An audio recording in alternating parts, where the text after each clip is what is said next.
Alright people, good evening, hope you're all doing really well, and today it is the Phil Neville show. Hope you're all having a fantastic Wednesday. So I had a bit of a rehearsal practice earlier about what we're going to talk about and stuff like that, and I went a bit too long, so I'll try to keep it in parts. So I've got my Premier League topics and questions. It's been a fantastic weekend of Premier League football. A lot of topics to talk about as well. I've also got Team of the Week, my Premier League predictions for this weekend's games, and we've also got some other news as well. One of them are outside football, but still in sport. So let's kick off with the game on Friday night. Southampton 0, Leicester City 9. Wow. Southampton, that is humiliating for you. You know, that's like, it's like being dumped by, your girlfriend or your boyfriend in front of the whole entire world. Or maybe even worse. That is horrible. That's going to be on... That will live with the Southampton players for the rest of their lives, whoever played on that pitch. Maybe not Ryan Bertrand. I know he got sent off. It's not his fault that they lost 9-0. Maybe it shouldn't have been a red card, some people have said. Maybe people are saying maybe it should have been a yellow. Perhaps it could have been. It's the first time VAR have ever made a decision for the referee or overturned a decision.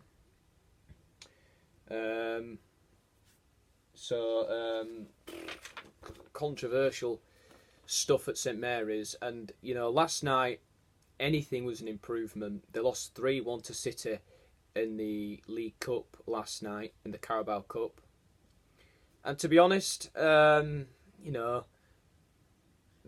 it's Man City. You'd expect to lose to Man City. They go there this weekend again in the league, but I think for Hasenhüttl, that is unacceptable.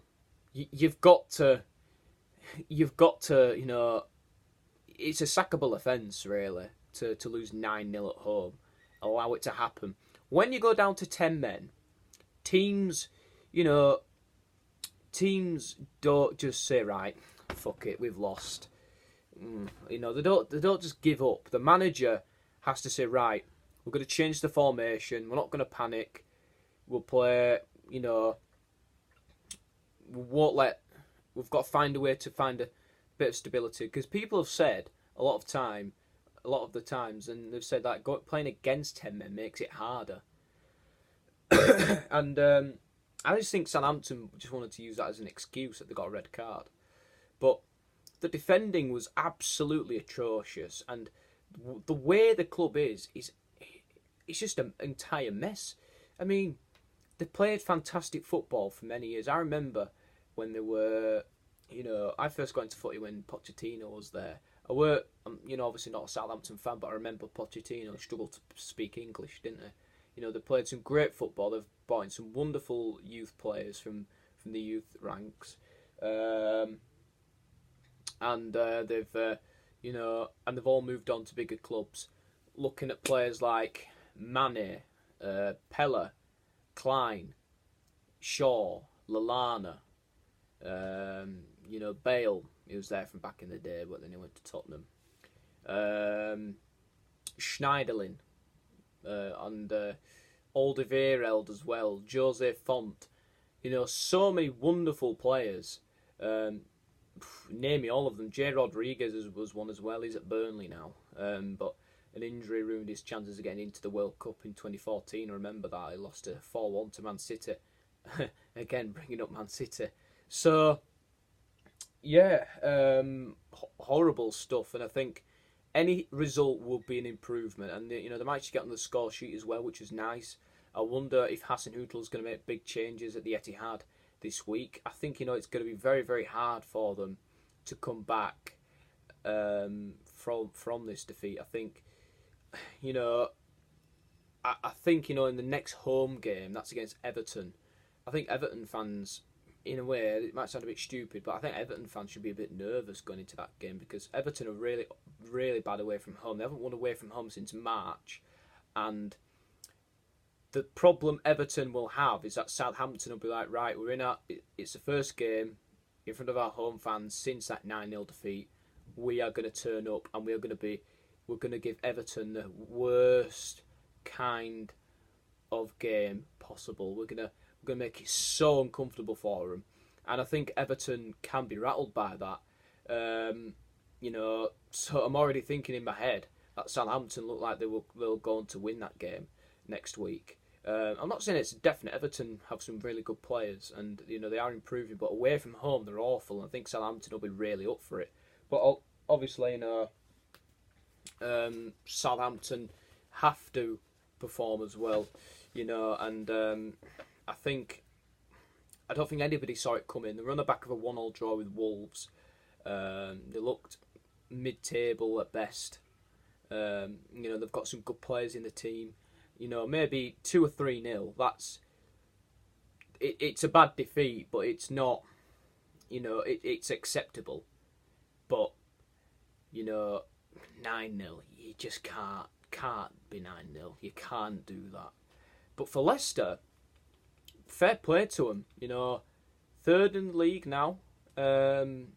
Brilliant, doing really, really well. They went second, and City won, and then they went third. To score 9 goals is excellent. I know they took our record, matched our record of 9-0, which was against Ipswich back in 1995, I think it was. So, look, I don't think I'm not disappointed about it. I weren't even born then, so I'm really not concerned about that. But yeah, it's the biggest.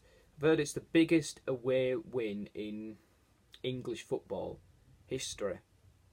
So that will be haunting Southampton a lot for the next year or so, or whether they'll. Or I don't know how. I've never seen my team lost 9-0 before. I hope I never do. But we'll see.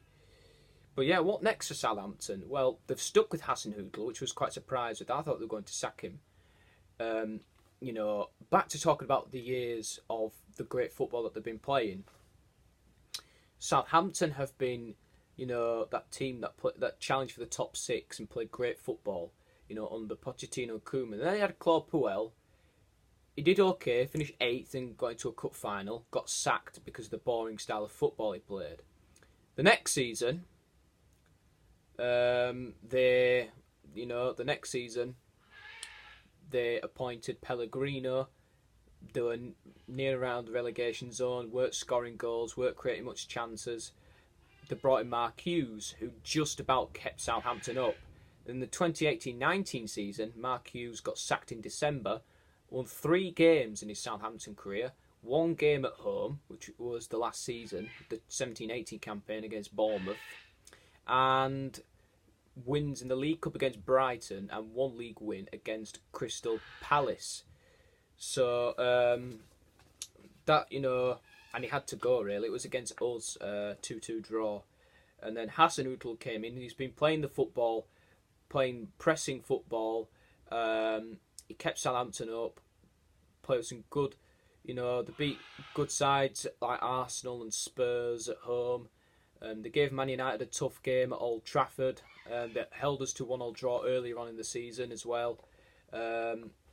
And yeah, they have done really, really well under Hasenhüttl. But after a 9-0 loss, that is, that you can't do that. And I thought at one point that they'd be that team again in the next couple of years or so, that they will be that team that compete for the top 6, but not the case at all.